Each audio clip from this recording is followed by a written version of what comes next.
우리가 예수님을 나의 주님으로 영접하고 영적으로 성장하고 예수를 더 닮아가기 위해서도 여러분 시간이 필요합니다. 기다림의 시간이 필요하죠. 문제는 하나님의 시간표와 우리의 시간표가 다르다는 데 있다는 것입니다. 그 주님을 기다리다가 하나님의 시간 가운데 하나님의 역사가 일어나게 되어지는 거죠. 우리의 습관이 우리의 성품을 결정하기에 좋은 습관이 결정되기까지는 시간이 필요하다라는 것을 잊지 마시기 바랍니다. 오늘 아브라함에게도 이 말씀은 적용되어집니다.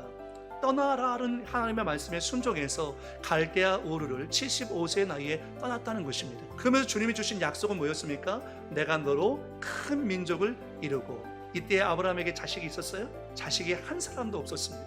그런데 이 약속이 계속 반복이 되어집니다. 아브라함이 엎드려서 하나님을 경배하는 척하면서 웃고 있었습니다. 어처구니 없어서 웃는 것입니다. 믿을 수 없다는 거죠. 왜냐하면 약속을 받았고 오래 기다려봤지만 결과적으로 아무런 것도 나타나지 않았기 때문에 그렇다는 것입니다. 기다림이라는 것은 쉬운 일이 아닙니다. 그럼 우리는 기다림 속에서 어떻게 해야 할까요? 첫 번째는 하나님이 이루심을 기다리시기 바랍니다. 아까 본문 말씀 속에는 아브라함이 믿음이 없어서 속으로 웃고 있었지만 로마서 말씀 가운데 보니까 아브라함이 하나님이 그 약속을 이루어 줄 것을 기다리며 기도하면서 확신했다라는 것을 강조하고 있는 것입니다. 믿음은 무엇입니까? 맡기는 것입니다. 맡기면 그 문제는 더 이상 내 문제가 아니라 누구의 문제입니까?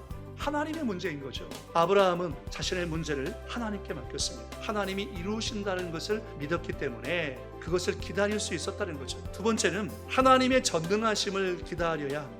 우리가 할 것은 그 하나님을 신뢰함으로 그 하나님을 의지함으로 기다리는 것입니다. 그 하나님의 전능하심을 믿고 우리가 기다리는 자세가 중요하다는 거죠. 하나님을 기다리시기 바랍니다. 그 하나님을 기다릴 때 하나님의 역사가 저와 여러분 삶 가운데 나타날 수 있기 때문인 것입니다. 마지막 세 번째는 하나님의 시간을 기다리라는 것입니다. 오늘 본문 창세기 21장 1절 2절에 보면 여호와께서 말씀하신 대로라고 얘기합니다. 그리고 여호와께서 말씀하신 대로 사라에게 행하셨으므로 사라가 임신하고 하나님이 말씀하신 시기, 하나님의 시간, 하나님의 때에 노년의 아브라함에게 아들을 낳았다라고 말씀하고 있습니다. 여러분, 하나님의 시간에 하나님의 때에 하나님은 반드시 응답하십니다. 하나님 역사하실 것입니다. 우리가 할 일은 뭡니까? 그 하나님을 기다리는 것입니다. 기다림은 모든 사람에게 힘들고 어려운 시간들입니다. 그러나 기다림을 걷지 않은 인생은 아무도 없습니다. 우리에게도 기다림의 시간들이 필요합니다. 여러분, 우리가 그 기다림의 시간 속에 무엇을 해야 되겠습니까? 기도하면서 최선의 삶을 사시기 바랍니다.